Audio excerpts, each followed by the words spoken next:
I have prepared our home for two major catastrophes, wildfire and earthquakes. And I think with the current climate change, we have an increased risk of fire, particularly in this part of Oregon.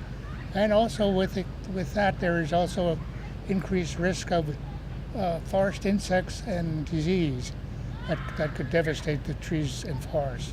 So when we talk about vulnerable populations, we need to know who our populations are. And it turns out that vulnerable populations encompasses quite an array of people. People with sensory impairments, they could be blind, they could be deaf. People with cognitive disorders, mobility limitations. Also those that have limited English speaking. And the elderly, the geographically or culturally isolated. Also there are those who are medically and chemically dependent, and those without housing.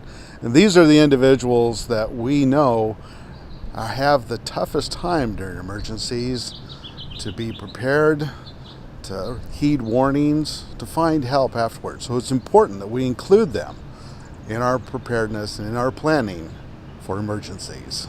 As a provider of community special transportation services, we work with assisting and transporting the vulnerable populations every day.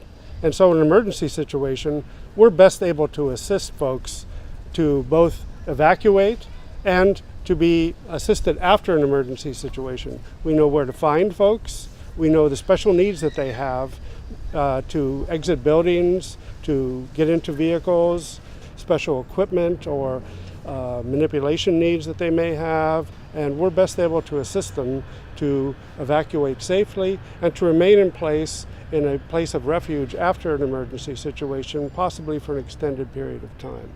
In every community, there are social service agencies to help community members when they most need it. Talk with these agencies and explore what they need to keep their services up and running. As preparedness coordinators, it's our job to facilitate discussions on business continuity planning with these agencies who our community most trusts and turns to, so that during an emergency, they can continue to provide the essential services and good work that they do every day. In order to accomplish this, our group has developed a vulnerable populations plan, which is incorporated into the county's emergency operations plan to help during an emergency. We have also done a SWOT analysis, which stands for strengths, weaknesses, opportunities, and threats.